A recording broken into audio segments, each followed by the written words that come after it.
Hello friends, कैसे हैं आप सभी। स्वागत है आप सबका टारगेट एमपीपीएससी नौमकतारी चैनल में।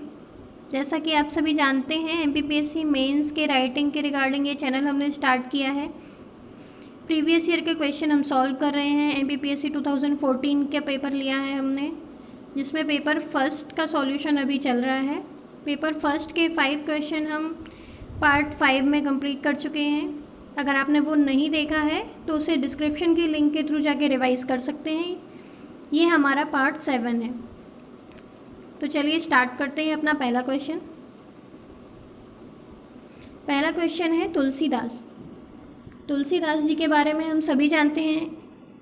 हिंदी साहित्य के महान कवि थे और इन्होंने रामचरितमानस की रचना की। तुलसीदास जी ने अकबर के समय में 1575 ईस्वी में रामचरितमानस की रचना की थी अवधी भाषा में, और ये हिंदी साहित्य के महान कवि थे। तुलसीदास को शैव और वैष्णव धर्म के बीच एकता स्थापित करने का श्रेय भी दिया जाता है।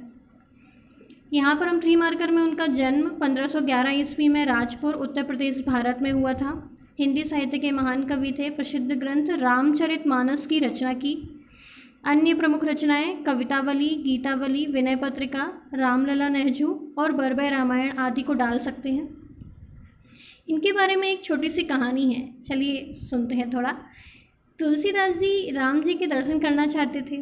वे काशी में राम कथा सुनाया करते थे। एक दिन कथा के समय एक मनुष्य के वेश में प्रेत आया और उनको हनुमान जी का पता चला। उससे वो हनुमान जी से मिले और हनुमान जी से उनने पूछा कि मुझे राम जी के दर्शन करना है, तो आप बताएं कैसे होंगे। उन्होंने उन्हें चित्रकूट जाने के लिए कहा। तुलसीदास जी चित्रकूट चले गए। चित्रकूट में एक दिन अचानक उन्हें राम जी के दर्शन हुए, किंतु तुलसीदास जी उन्हें पहचान नहीं पाए और हनुमान जी के बताने पर उन्हें उस चीज़ का पश्चाताप हुआ।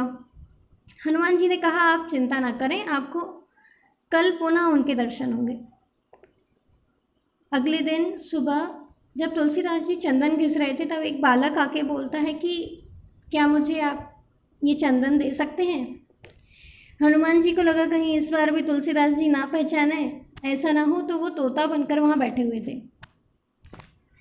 तभी उनने दोहा कहा था, चित्रकूट के घाट पर भाई संतन की भीड़, तुलसीदास चंदन घिसे तिलक करें रघुबीर।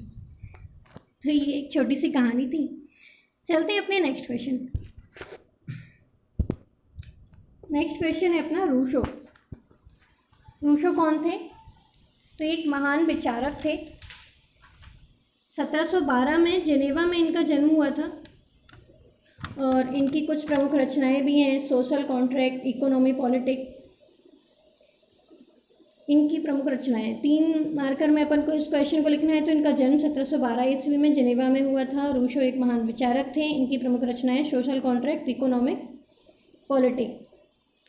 इन्होंने राजा के दैवी सिद्धांत को गलत बताया था अपनी सोशल कॉन्ट्रैक्ट बुक में, और कहा था कि राजा को ये शक्तियाँ जनता द्वारा ही दी गई हैं और इनका अगर दुरुपयोग किया जाता है तो जनता को ये अधिकार है कि वह उन्हें वापस ले सकती है।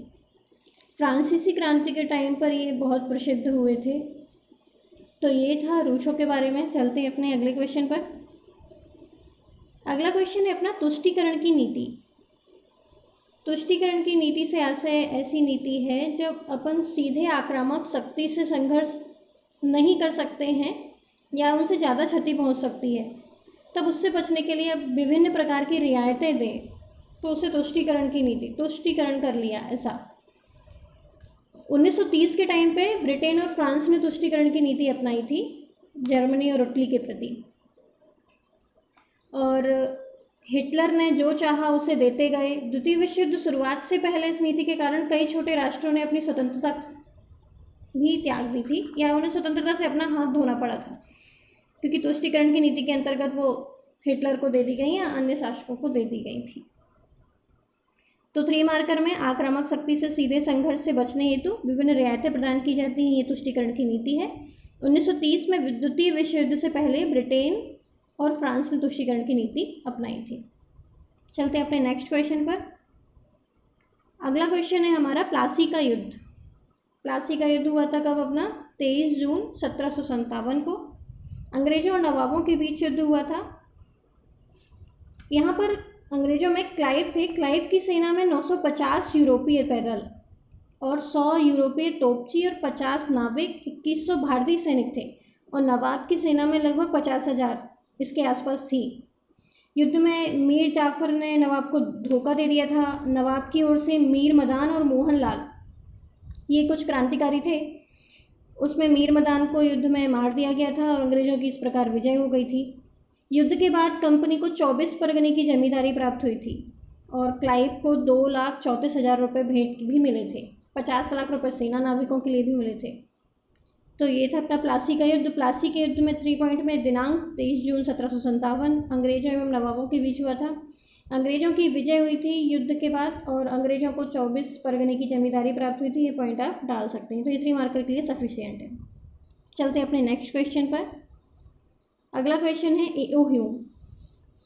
ए.ओ. ह्यूम क्या थे? ये इनका जन्म हुआ था 1829 में, इंग्लैंड में हुआ था और ये एक ICS अधिकारी थे। ये अवकाश प्राप्त अंग्रेज अधिकारी थे अपने यहाँ, अवकाश प्राप्त अंग्रेज अधिकारी थे। और इन्होंने ही 28 दिसंबर 1885 को अपने भारतीय राष्ट्रीय कांग्रेस की स्थापना भी की थी। और ये चयनित होकर आए थे अपने 1849 में उत्तर प्रांत के इटावा में। 3 पॉइंट में जन्म 1829 में इंग्लैंड में हुआ। ये अवकाश प्राप्त अधिकारी थे। 1849 में सिविल सेवा से चयनित होकर उत्तर प्रांत के इटावा में आए और इनके द्वारा भारतीय राष्ट्रीय कांग्रेस की स्थापना कब? 28 दिसंबर 1885 को की गई। तो ये अपना 3 मार्कर का आंसर कंप्लीट होता है। आज के हमारे 5 क्वेश्चन कंप्लीट हो गए हैं। ये रहे आपके होमवर्क के क्वेश्चन। पहला क्वेश्चन है कबीर और दूसरा क्वेश्चन है बेदरा का युद्ध। आप लोग इसमें 3 मार्कर में आंसर राइट करिएगा। और ये वीडियो आपको कैसा लगा कमेंट बॉक्स में प्लीज़ कमेंट करिएगा। अगर अच्छा लगा है तो लाइक करें, अपने फ्रेंड्स को शेयर करें और प्लीज़ सब्सक्राइब करें। Thank you for watching.